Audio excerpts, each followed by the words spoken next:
Someone is in the middle of a story. The room is warm, the energy is good, and then they say something slightly off a wrong year, a misquoted lyric, a detail that wasn't quite right. And before anything else happens, before the moment passes, you feel it. This quiet, almost involuntary pull to say something, to fix it, even when a part of you knows the room doesn't care. Even when another part of you is already bracing for the eye rolls. You correct them anyway, and then you spend the next 10 minutes wondering why you couldn't just let it go. If that sounds familiar, or if it sounds exactly like someone you know, this isn't about arrogance, it isn't about needing to win. What's actually happening inside that moment is something far more interesting and far more human. Let's start here. You are not broken. The person who always corrects others is not broken either.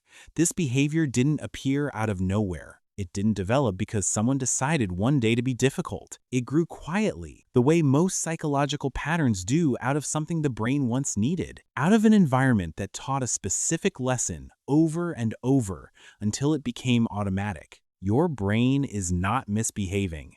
It is doing exactly what it learned to do. The question is just why. For some people, inaccurate information creates a genuine kind of mental tension, not metaphorical tension, something closer to discomfort.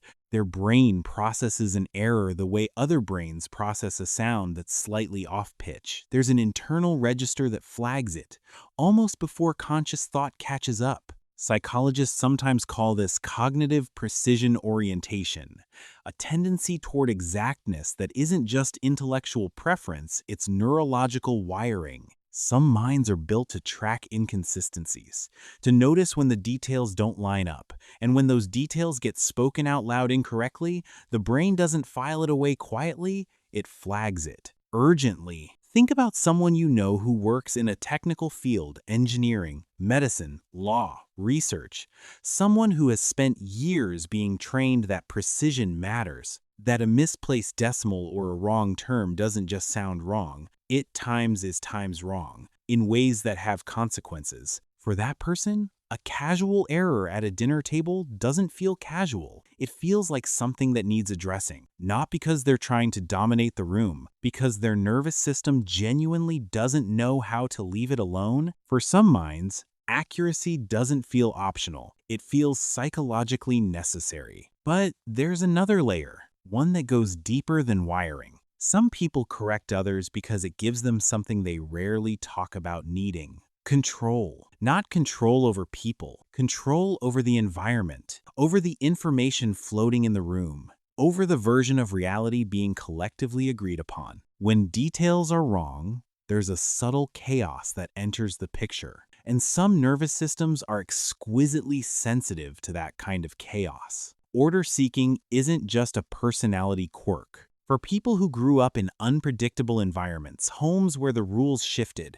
where you never quite knew what was coming, precision became a coping tool. If you could be right about the facts, you could hold something steady, even when everything else was moving. Correcting, in those moments, wasn't about superiority. It was about restoration. It was the brain reaching for something solid. And here's the part nobody tells you. Sometimes the person who corrects constantly isn't thinking about the room at all. They're thinking about themselves, not in a selfish way, in a deeply anxious way. Identity is strange. For many chronic correctors, a significant part of their self-concept is built around being knowledgeable, being the one who knows things, the reliable one, the accurate one. And when misinformation circulates, even something small, even something meaningless, it activates something territorial inside them. This isn't ego in the simple sense. It's identity protection. Their brain reads the incorrect information and thinks, almost unconsciously,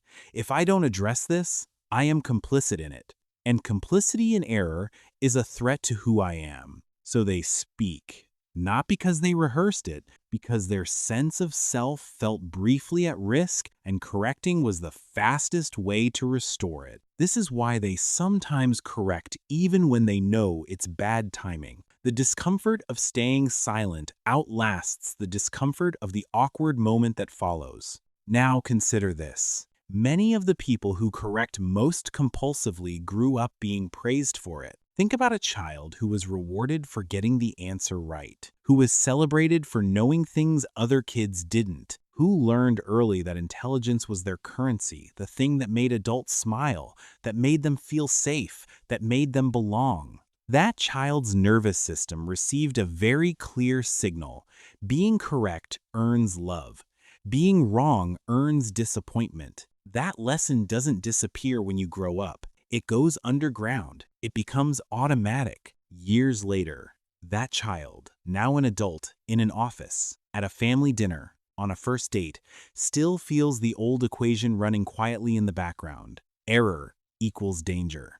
Correction equals safety. They aren't trying to embarrass anyone. They are, in some ancient part of their psychology, still trying to be the child who gets it right, still trying to earn the thing they learned they had to earn. There is a version of this behavior that is healthy, a desire for truth, for clarity, for the world to reflect reality accurately that is not pathological. Some of the most important voices in history were people who refused to let error stand unchallenged, who insisted on precision when it mattered. And then there is the version that creates friction, the version where the correction comes too fast, too often, in moments where no one needed it, where accuracy is prioritized so completely that emotional harmony becomes invisible. This is sometimes called social blindness, not an inability to understand people, but a tendency to prioritize information over connection in ways that create unintended distance. The corrector often doesn't realize the impact in real time.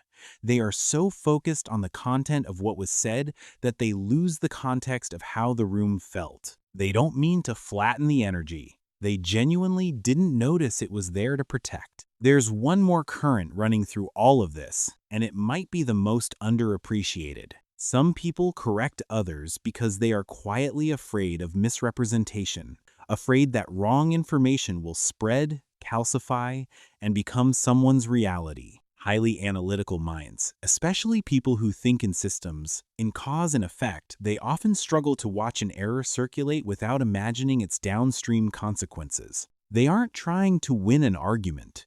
They're trying to prevent a small inaccuracy from becoming someone's permanent understanding of something. That's not arrogance. That's a particular kind of caring, expressed in a way that doesn't always land the way it was meant. What's interesting is how this behavior shifts across a life. In adolescence, the correction is often loud, confident, sometimes unkind, not out of cruelty but out of inexperience, an inability to read the emotional cost of being publicly corrected. In adulthood, the correction often becomes more internal. The urge is still there, but it gets filtered, managed. There are years of learned social consequence behind it now. The person has been told enough times that it doesn't land well, so they sit with the discomfort more. They let some things go, not because the impulse disappeared, because they got quieter about it. And sometimes, in later years, there is a kind of peace, where accuracy still matters, but the need to announce it to make it heard right now by everyone softens. The identity has expanded. There is more room in the self. At its core,